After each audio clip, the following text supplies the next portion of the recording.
Kami bersyukur Tuhan, kasih-Mu tanpa batas, janji-Mu ya dan amin. Anugerah-Mu tersedia bagi kami orang-orang lemah dan berdosa, sehingga pada saat kami mencari wajah-Mu, kami disambut oleh kasih-Mu dan kekuatan-Mu. Terima kasih ya Tuhan, penghiburan-Mu tersedia bagi kami orang-orang yang letih, lesu. Biarlah kasih setia Tuhan dan janji Tuhan boleh menggerakkan hati kami untuk selalu setia, mengasihi, melayani, bahkan berkorban bagi kerajaan Allah. Terima kasih ya Bapa. Sekarang kami rindu untuk mendengarkan suara Tuhan lewat firman-Mu. Bila firman Tuhan boleh membentuk langkah kami, boleh membentuk hati kami, dan boleh mengubahkan hidup kami serupa dengan Kristus. Mampukan hamba-Mu yang lemah, terbatas, berdosa ini sehingga dapat menjelaskan firman dan memberitakan Injil. Terima kasih ya Bapa. Dalam nama Tuhan Kristus kami berdoa. Amin. Amin. Silakan duduk Bapak Ibu sekalian. Shalom, selamat pagi. Izinkan saya mengucapkan selamat hari Paskah juga. Kiranya kuasa kebangkitan Kristus Yesus terus menjadi harapan dan sumber sukacita dan juga kekuatan untuk kita menghadapi segala hal di depan kita. Puji Tuhan. Beberapa minggu yang lalu saya membaca sebuah cerita Bapak Ibu. Ada seorang istri, dia datang konseling. Dia masuk konseling, wajahnya bengkak. Ada lingkaran ungu di seputar matanya. Dia bilang, "Pak, saya dipukul suami." Kemudian mereka konseling, suaminya mau sih diajak konseling, tapi suaminya nunggu di luar begitu. Kemudian mereka akhirnya berbincang-bincang, dan setelah sesi konseling, si konselor ini menceritakan kenapa kok bisa terjadi demikian. Ternyata sang istri ini orangnya super dominan. Dan kata-kata yang digunakan adalah dia mencoba menjajah suami dalam berbagai area kehidupan. Kenapa? Karena dia merasa berasal dari keluarga yang lebih mapan secara finansial, lebih tinggi secara pendidikan. Jadi sang istri tanpa sadar sering merendahkan suaminya. Kata-kata kasar seperti dasar bodoh, katanya sering muncul dari mulut si ibu ini. Nah, karena orang tua istrinya memberikan perusahaan untuk dikelola menantu, nah sang istri juga bertingkah sebagai mandor sekaligus auditor sang suami, begitu. Jadi kalau suaminya salah dikit aja dimarah-marahin, bahkan tidak jarang dipermalukan di depan karyawan.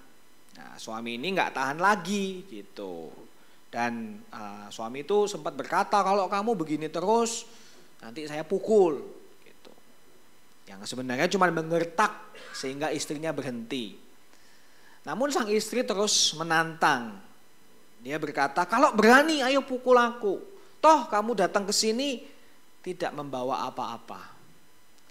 Wow, kata-kata yang menyakitkan bukan? Dan dari cerita ini Bapak Ibu, saya berhenti di situ, mengingatkan kita ya. Kadang-kadang kita melihat bahwa, wah saya korban, saya adalah orang yang disakiti, gitu. Suami saya yang salah, ternyata belum tentu. Bisa juga dalam kisah ini jelas sang istri juga punya andil. Tetapi suami salah nggak? Ya salah, mukul salah. Tidak ada pembenaran di atas kekerasan, betul ya? Tapi di kisah ini kita melihat bahwa kita semua dipenuhi dengan kegagalan. Kita semua banyak penyesalan. Kita tahu harusnya nggak memperlakukan suami seperti itu. Kita tahu nggak harusnya memperlakukan istri seperti itu. Kita tahu anak itu adalah bukan investasi, tetapi titipan Tuhan untuk kita cintai gitu ya. Kita tahu bahwa orang tua itu adalah orang yang harus dihormati, bukan jaminan hari tua, dana darurat gitu. Kadang-kadang anak bisa rasa gitu ya. Jadi tidak mencintai orang tua, tetapi hanya memanipulasi, memanfaatkan. Nggak apa-apa, nggak kerja, kan ada papa mama gitu ya. Jadi papa mamanya kayak dana darurat aja gitu. Kita tahu banyak kegagalan-kegagalan. Karena kita ataupun karena orang lain. Mungkin hari ini Bapak Ibu sedang dalam kegagalan tertentu dalam hidup Anda. saudara menyakiti orang yang Anda cintai, saudara menyesal telah melakukan itu. Tetapi hari ini Tuhan menjanjikan anugerah Bapak Ibu. Hari ini kita akan melihat kisah orang yang gagal tapi dipulihkan Yesus. Dan saya suka ceritanya karena pas banget nih kisah ini setelah kebangkitan Yesus, gitu ya. Jadi kita akan sama-sama lihat Bapak Ibu di Yohanes pasal yang ke-21 ayat 15 sampai ayat yang ke-19 ya. Yohanes 21 ayat 15 sampai ayat yang ke-19. Yohanes 21 15 sampai 19 saya akan bacakan buat kita semua. Yohanes 21 15 sampai 19 ini adalah kisah dari Petrus. Sesudah sarapan, Yesus berkata kepada Simon Petrus, "Simon, anak Yohanes, apakah engkau mengasihi aku lebih daripada mereka ini?" Jawab Petrus kepadanya, "Benar Tuhan, engkau tahu bahwa aku mengasihi engkau." Kata Yesus kepadanya, "Gembalakanlah domba-dombaku." Kata Yesus pula kepadanya untuk kedua kalinya, "Simon, anak Yohanes, apakah engkau mengasihi aku?" Jawab Petrus kepadanya, "Benar Tuhan, engkau tahu bahwa aku mengasihi engkau." Kata Yesus kepadanya, "Gembalakanlah domba-dombaku." Kata Yesus kepadanya untuk ketiga kalinya, "Simon, anak Yohanes, apakah engkau mengasihi aku?" Maka sedih hati Petrus karena Yesus berkata untuk ketiga kalinya, "Apakah engkau mengasihi aku?" Dan ia berkata kepadanya, "Tuhan, engkau tahu segala sesuatu. Engkau tahu bahwa aku mengasihi engkau." Kata Yesus kepadanya, "Gembalakanlah domba-dombaku. Aku berkata kepadamu, sesungguhnya ketika engkau masih muda, engkau mengikat pinggangmu sendiri, dan engkau berjalan kemana saja kau kehendaki. Tetapi jika engkau sudah menjadi tua, engkau akan mengulurkan tanganmu, dan orang lain akan mengikat engkau, dan membawa engkau ke tempat yang tidak kau kehendaki." Dan hal ini dikatakannya untuk menyatakan bagaimana Petrus akan mati dan memuliakan Allah. Sesudah mengatakan demikian, ia berkata kepada Petrus, "Ikutlah aku." Amin. Bapak Ibu, kita tahu bahwa Petrus punya dosa yang besar. Dia telah gagal dalam banyak hal tentu saja. Petrus adalah murid Yesus yang ngomong duluan sebelum mikir. Betul ya? Beberapa dari kita atau teman kita atau saudara kita mungkin Bapak Ibu kenal yang seperti itu, ya kan? Nyocos dulu, nggak pakai mikir. Petrus seperti itu. Petrus adalah murid yang pernah ditegur Tuhan Yesus. Yesus berkata, "Kamu ini ngomong seperti setan," gitu kan ya? Karena kan Petrus kan ingin menghentikan Yesus pergi ke atas kayu salib. Kita juga tahu Petrus itu murid yang berani mau ikut Yesus berjalan di atas air, tetapi dia juga gagal nyemplung, begitu kan ya. Tapi tentu saja Bapak Ibu, kegagalan terbesar Petrus adalah penyangkalannya, ya kan? Dia ditanya oleh anak perempuan yang menjaga daerah tempel di Yerusalem, "Apakah engkau mengenal? Kamu kan muridnya." Kemudian Petrus menolak. Petrus enggak tahu. Dan dia akhirnya ada ayam berkokok, ya kan? Kemudian dia merasa bersalah, tapi sudah telat karena enggak bisa lagi ngomong sama Tuhan Yesus. Dia melihat sahabatnya, rabinya, juru selamatnya disiksa, dikhianati, dibunuh, dan akhirnya disalibkan. Sekarang kisah ini kita temukan Yesus bangkit gitu. Saya bisa membayangkan gitu ya Bapak Ibu, gimana ya, kayak kalau Yesus ketemu sama Petrus itu, wah kok kayaknya gak enak gitu ya. Karena kan sudah pernah menyangkal dia gitu. Nah sebelumnya Yesus sama Petrus tuh udah di satu ruangan 2 kali. Jadi sebelum yang saya bacakan barusan, Yesus sudah pernah ketemu sama murid-murid termasuk Petrus. Pernah ketemu sama Thomas, pernah ketemu sama yang lain-lainnya. Tapi belum ngomong. Bapak Ibu pernah merasakan begitu? Ada konflik sama orang tapi diem-diem aja gitu ya. Udah tahu nih, kayak waduh mesti diomongin nih, tapi aduh gimana gitu. Momennya nggak tepat lah, tempatnya nggak tepat lah, tapi kayak wah jelas ada tension in the room gitu ya. Nah, disinilah Bapak Ibu, akhirnya Yesus mulai ngomong, mulai mengkonfrontasi Petrus. Ceritanya Bapak Ibu di Yohanes 21 ini adalah sesudah sarapan. Yesus berkata kepada Simon Petrus. Wah enak ya, jadi settingannya ini sarapan gitu. Memang salah satu teknik yang luar biasa efektif Bapak Ibu ya. Jadi kalau mau berdamai dengan seseorang, diajak sarapan, diajak makan ya. Karena memang kalau makanan masuk itu memang menenangkan hati gitu ya. Apalagi kalau ditraktir. Nah gitu ya. Jadi ini memang situasinya memang nyaman, situasinya hangat. Tapi Yesus tetap mengkonfrontasi Petrus akan dosanya. Kenapa saya tahu? Karena ada beberapa persamaan Bapak Ibu dari pertanyaan Yesus kepada penyangkalan Petrus. Tentu saja yang sangat jelas, kentara banget gitu ya, tanpa kita harus detail masuk di ayatnya semua, adalah Yesus tanya sampai 3 kali gitu. Sama seperti Petrus juga ditanya 3 kali dan dia menyangkal 3 kali. Kalau Bapak Ibu masih ingat ceritanya, Petrus juga menyangkal Yesus di dekatnya situ ada api arang, ada charcoal, ada api unggun gitu. Pada waktu itu juga dini hari, pagi-pagi buta, pada waktu episode penyangkalan itu terjadi. Di sini sama Bapak Ibu, lagi sarapan, ada api unggun, dini hari, 3 kali. Jadi di sini Yesus sedang memulihkan Petrus, sedang mengkonfrontasi Petrus. Coba ya, kita lihat apa saja yang Yesus lakukan untuk memulihkan Petrus yang gagal. Kemudian nanti di bagian yang kedua dalam khotbah saya, aplikasi apa yang dapat kita ambil jika pada saat ini kita dalam kegagalan.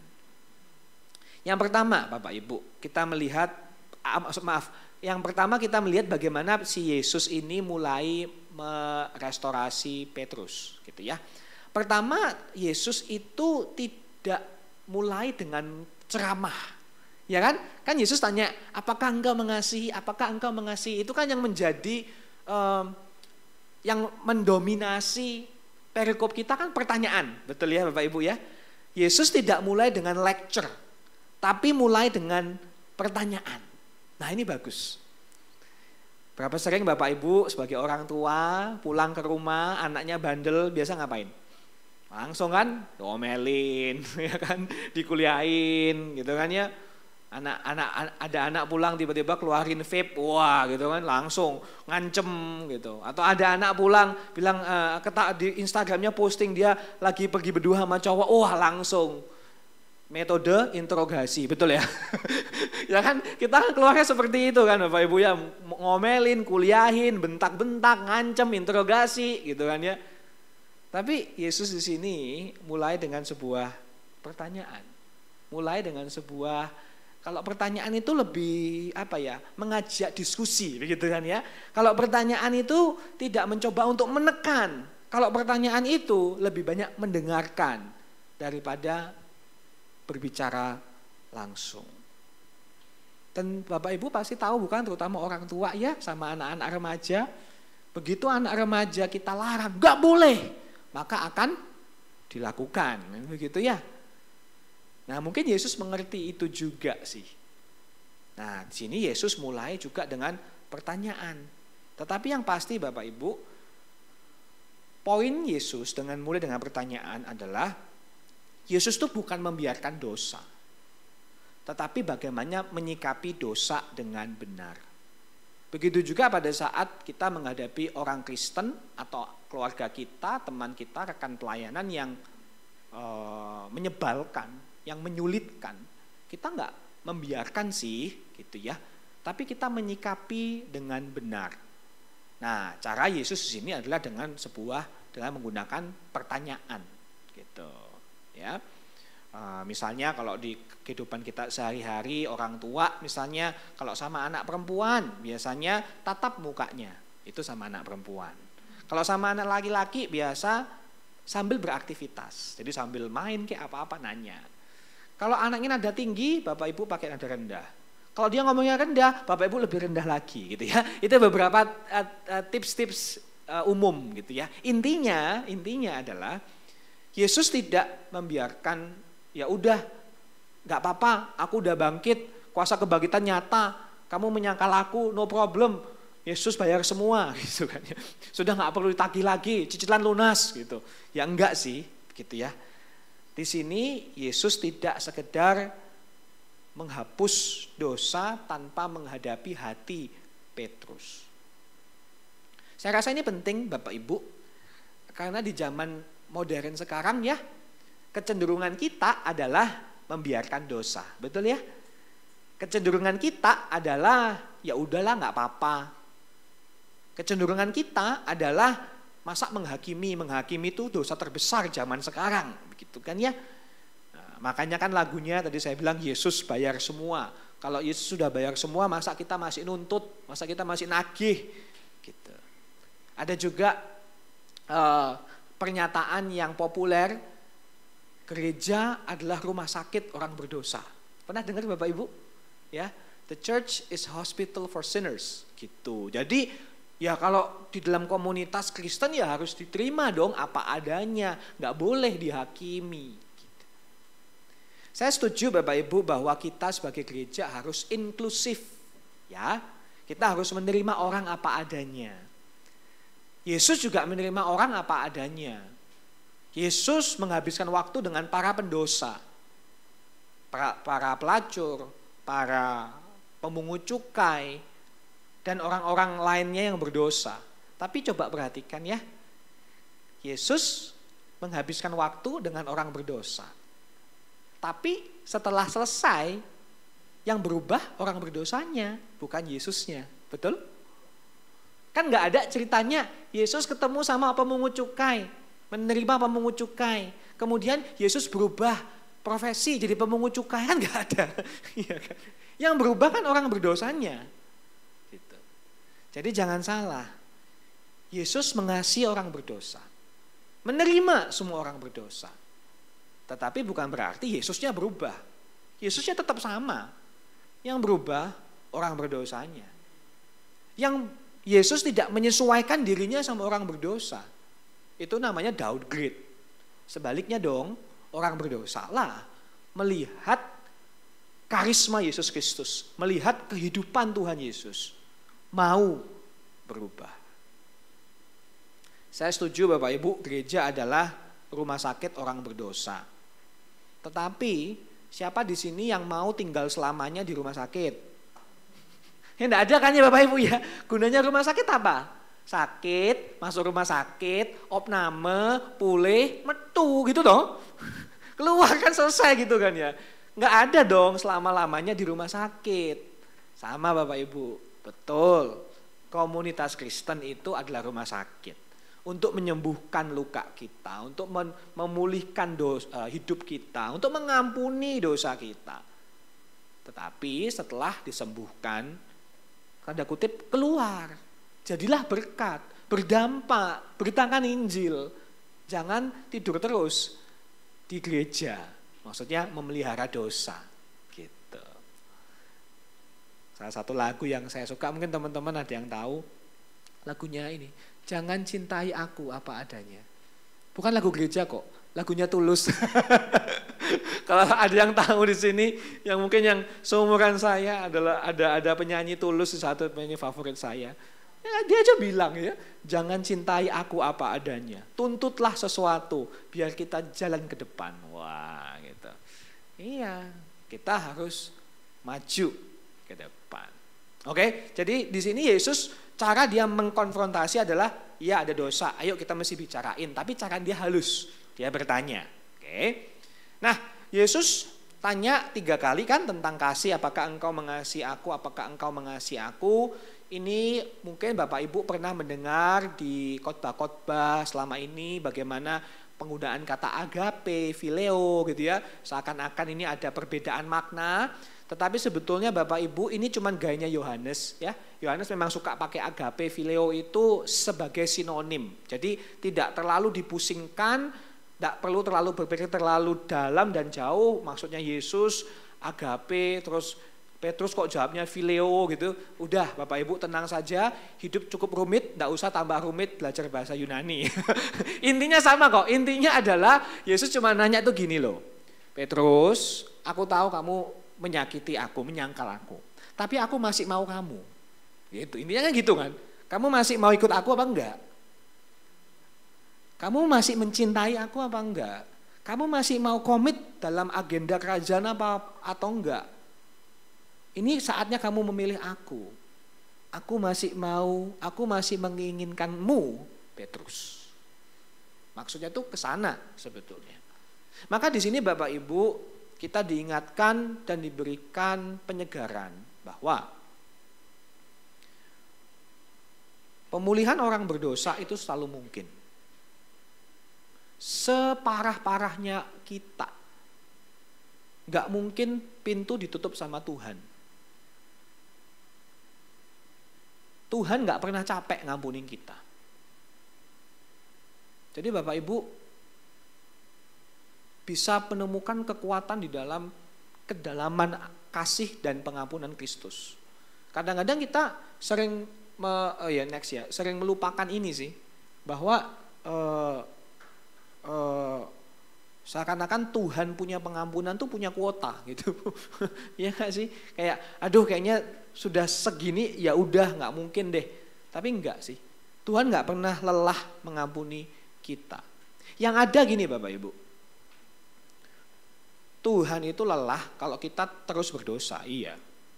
Tapi Tuhan nggak pernah lelah kalau kita bertobat. Ya. Di Alkitab tuh nggak ada ceritanya Tuhan hilang sabar saat orang bertobat, nggak ada. Yang sering terjadi adalah Tuhan hilang sabar, kuotanya habis gitu ya, atau sinyalnya itu hilang gitu ya. Karena apa? Karena orang sibuk berdosa, bukan sibuk bertobat. Kalau sibuk bertobat, pengampunan Tuhan itu selalu tersedia, nggak pernah capek. Sejauh dosa kita, lebih jauh anugerah Tuhan. Sebanyak apapun pelanggaran kita, anugerah Tuhan cukup.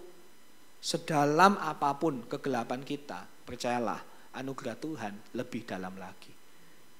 Pada saat kita merasa aku paling jauh dari Tuhan, disitulah Anda menemukan Tuhan. Yesus pergi ke liang kubur, bahkan dikatakan di pengakuan iman kita, dia turun ke dalam kerajaan maut. Itu maksudnya apa? Bukan Yesus melakukan visitasi ke Lucifer di neraka, bukan. Maksudnya Yesus turun ke dalam kerajaan maut adalah Yesus tuh benar-benar ke poin di mana dosa yang paling jauh itu dia ada gitu loh. Jadi seakan-akan tidak ada area dalam hidup kita di mana Yesus mengatakan terlalu jijik, terlalu kotor, terlalu brengsek, terlalu jauh dari aku. Enggak sih. Pengampunan Tuhan tersedia buat kita. Ada seorang penulis himne terkenal, Amazing Grace. Bapak Ibu tahu ya, Amazing Grace ya, Amazing Grace, how sweet the sound. Penulisnya pada saat dia sudah tua, dia bilang gini, aduh, akhir-akhir ini saya banyak lupa. Saya banyak lupa, tapi saya ingat dua hal dengan sangat jelas. Pertama, I am a great sinner. Saya adalah orang berdosa, saya adalah pendosa hebat. Dan kedua, and Christ is a great savior. Dan Kristus adalah penyelamat yang hebat. Saya pendosa yang hebat, tapi Kristus adalah penyelamat yang hebat. Kadang-kadang saya berpikir ya, buat orang-orang yang bertambah usia gitu ya. Dan saya tahu karena oma saya di rumah umur 100 Bapak Ibu. Sudah demensia. Beberapa bulan ini ada sedikit ya pokoknya sudah tentulah ya pasti Bapak Ibu semua pasti punya pengalaman mungkin ya. Jangankan namanya cucu, kadang-kadang kemarin tadi pagi makan apa aja lupa. Ya nggak sih, pernah nggak sih Bapak Ibu menjaga orang tua yang pikun gitu ya? Ya memang usia gitu loh ya. Belum lagi bisa Alzheimer lah dan lain sebagainya gitu ya. Kita tambah lama akan lupa banyak hal. Tapi saya berdoa buat Bapak Ibu di sini dan saya juga.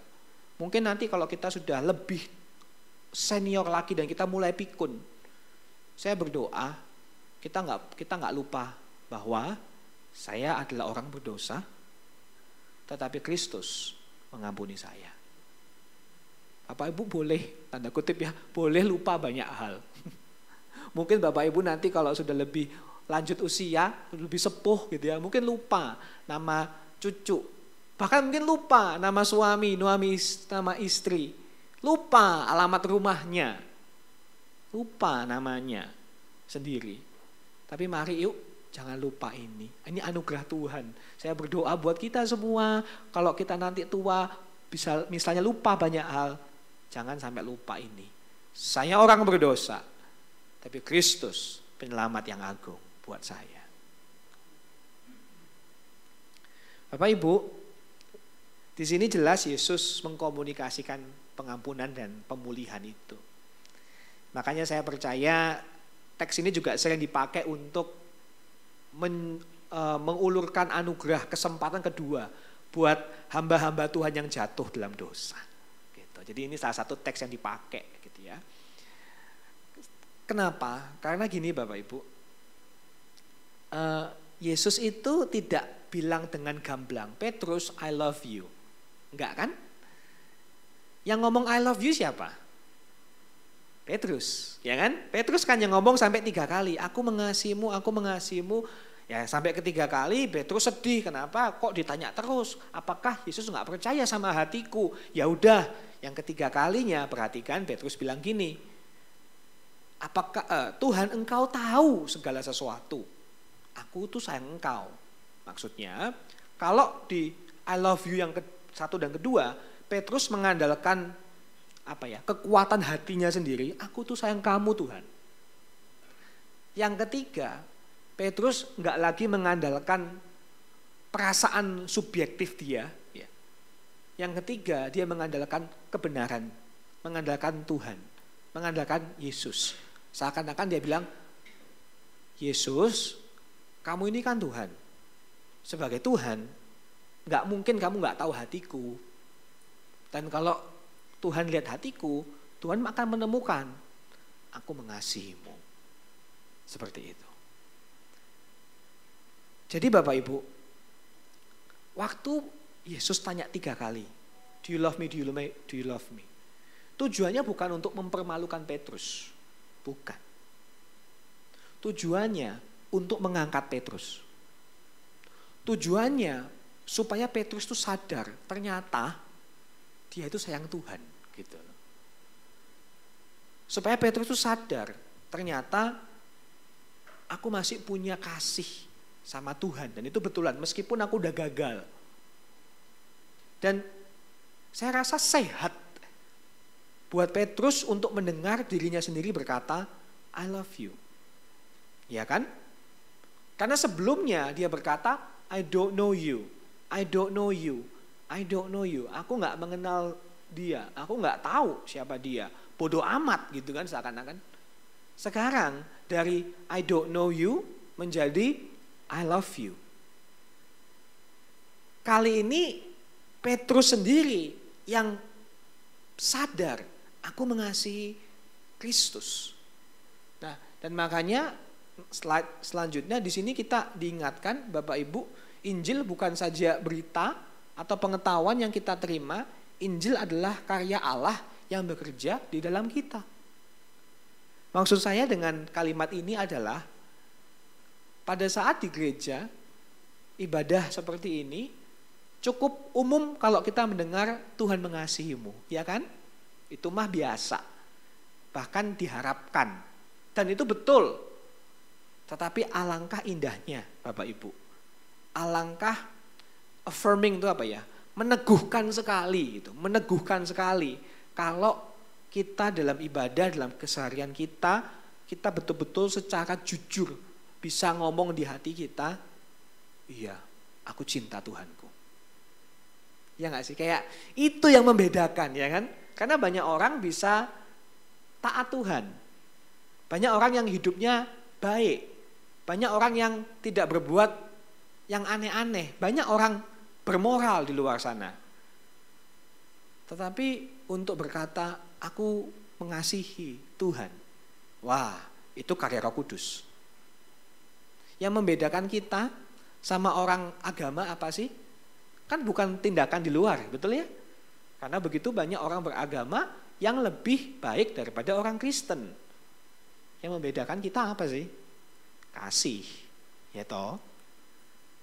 Sebuah anugerah loh Bapak Ibu.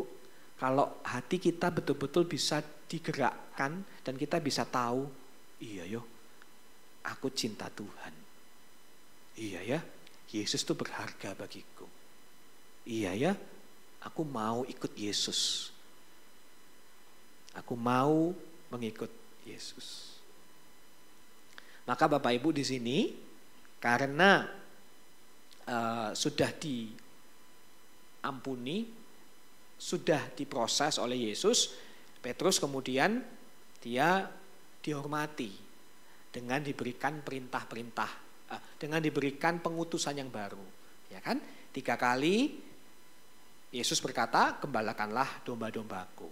Jadi maksudnya, oke, Petrus kamu udah tahu ya, kamu mengasihi aku, sekarang gembalakanlah domba-dombaku.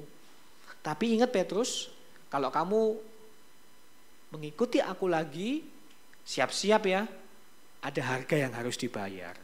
Ayat 18, ayat sampai 19, itu bicara tentang harga itu. Ya kan? Dikatakan, kalau kamu masih muda, kamu bisa kemana-mana. Tapi kalau udah tua, engkau akan mengulurkan tanganmu, orang akan membawa ke tempat yang kamu gak kehendaki. Tetapi itu bagaimana Petrus harus mati dan memuliakanlah Allah. Bapak Ibu, kata mengulurkan tangan menurut beberapa tradisi kuno itu merujuk kepada penyalipan. Dan seperti yang kita tahu, legenda gereja menceritakan Petrus katanya mati disalib juga, tapi kebalik begitu kan. Walaupun secara rekam sejarah agak sulit dipertahankan sih, karena belum tahu dengan pasti. Anyway, poinnya sama, Petrus hidup sepenuhnya untuk Kristus dan akhirnya itu berakhir di mati sebagai martir. Dia pergi ke tempat yang belum tentu dia mau, gitu ya. Siapa yang mau mati gitu kan ya. Tetapi dia memuliakan Allah. Dan itulah yang menjadi Bapak Ibu poin dari pemulihan ini, yaitu di slide selanjutnya, kebangkitan Kristus membangkitkan kita untuk berpartisipasi dalam kerajaan Allah.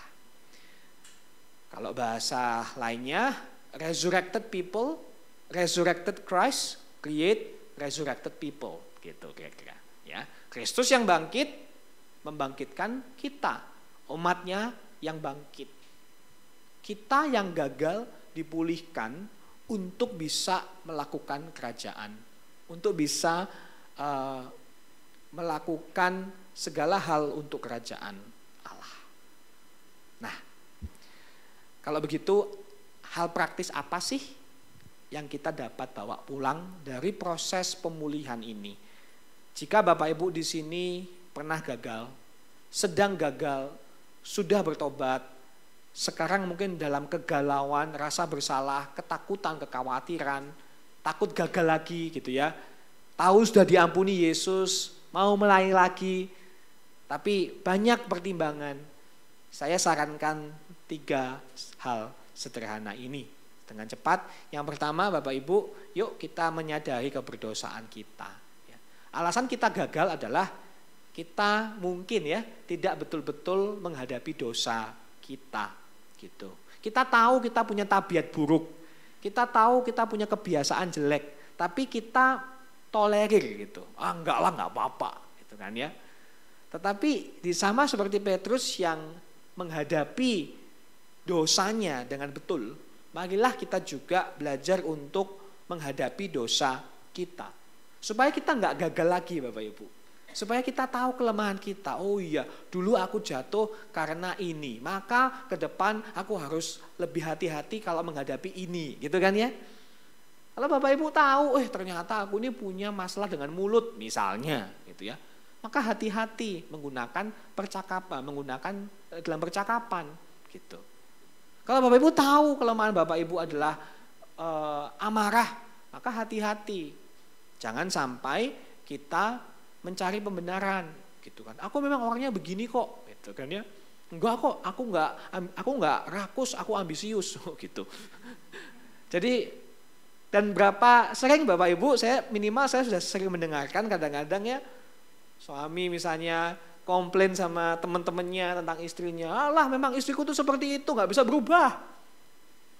Kalimat itu merendahkan istri atau memuji istri? Merendahkan kan sebetulnya kan. Iya kan?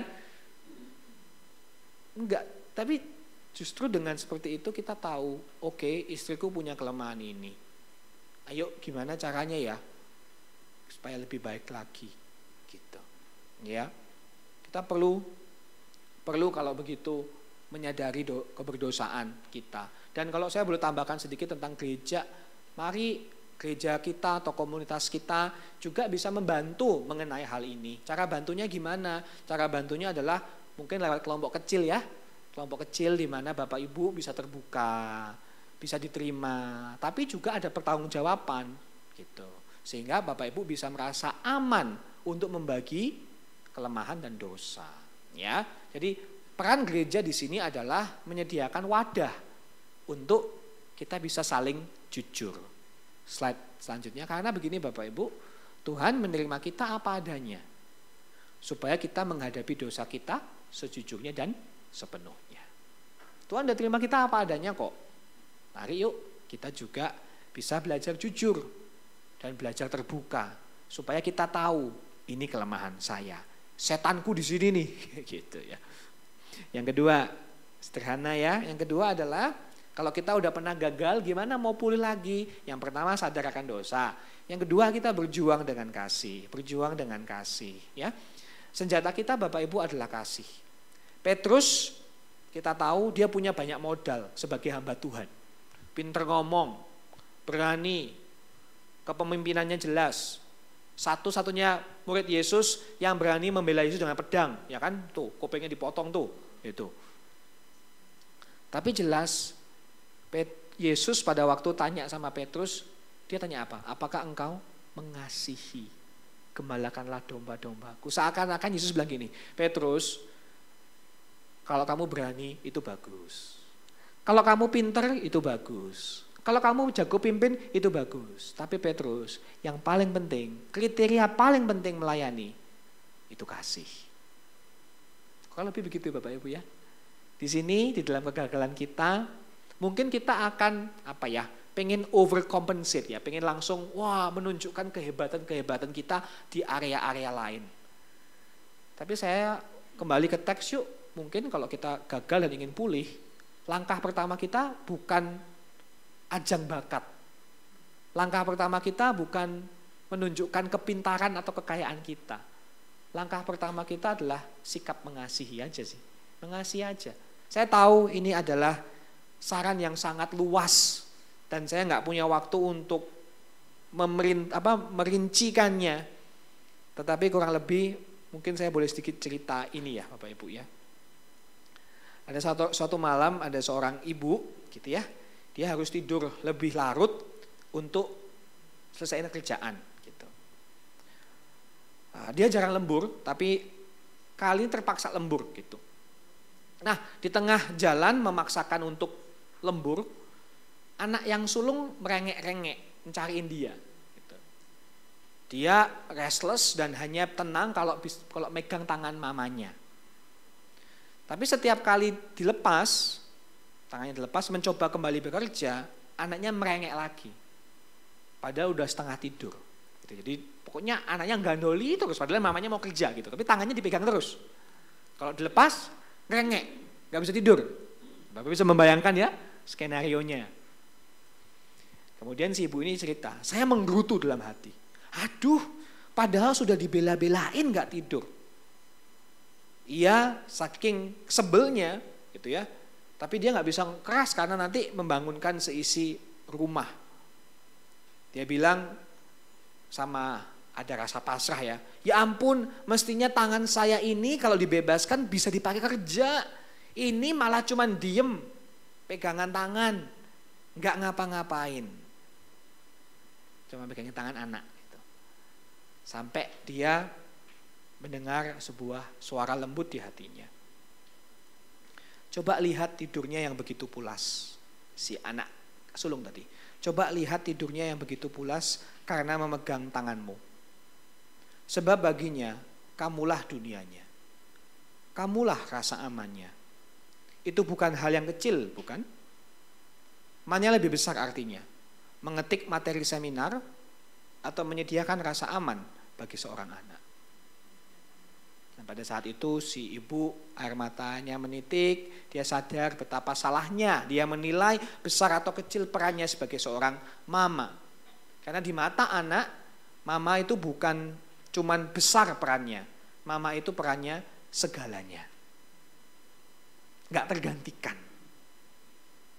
Di sini Bapak Ibu, kita menemukan bagaimana dengan kasih kita bisa melihat beban.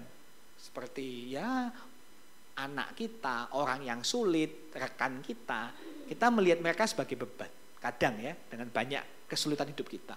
Tapi kasih membuat kita bisa merubah beban itu menjadi berkat. Seperti si anak tadi, waduh ini tanganku saya bisa kerja. Tapi dengan adanya kasih, wow, ternyata aku diberikan kesempatan Tuhan untuk memberkati anakku. Kasih Bapak Ibu yang mampu merubah beban kita menjadi berkat. Dan yang terakhir adalah kita memberikan hidup kita untuk kemuliaan Allah. Sama seperti Petrus juga dia pada akhirnya dia hidup untuk Kristus, mengikuti Kristus ya.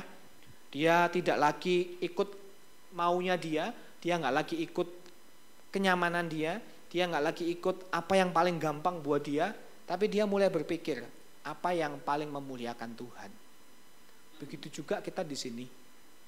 Kalau kita sedang gagal dan kita mau pulih, apa yang harus dilakukan?